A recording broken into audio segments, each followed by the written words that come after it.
quoi la commission formation de la FFPV peut accompagner les entreprises pour mettre en place des politiques de prévention en matière d'accidents du travail et de maladies professionnelles? Écoutez, elle peut accompagner les entreprises dans deux domaines.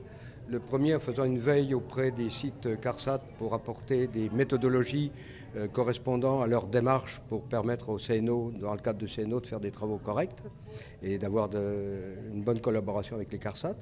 Et puis dans un deuxième domaine aussi, c'est de faire des formations qui existent déjà en matière de méthodes d'organisation pour éliminer les causes d'accidentalité et en même temps de donner des outils qui sont des outils d'analyse et de résolution de problèmes pour analyser les causes d'accidents et faire à la fois du correctif et du préventif.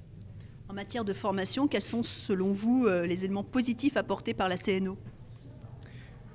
La CNO, elle demande beaucoup d'exigences en même temps qu'elle va proposer aux entreprises de les aider à résoudre leurs problèmes. Mais je pense que si on n'a pas dans nos entreprises de la prévention déjà de mise en place, des méthodologies d'approche des problèmes de sécurité, de TMS et de tout ce qui concerne la sécurité et la santé au travail, on n'aura pas beaucoup d'aide de la CNO.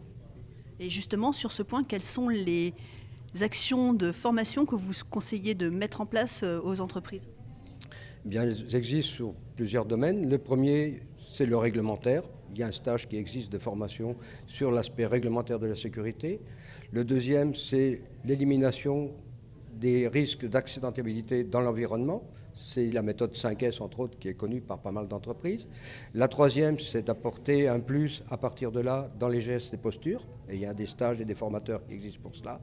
Et puis la quatrième, c'est aussi d'avoir des outils très puissants qui évitent de faire du yaka faucon et qui vont au creux du problème pour analyser et le résoudre définitivement en matière de sécurité.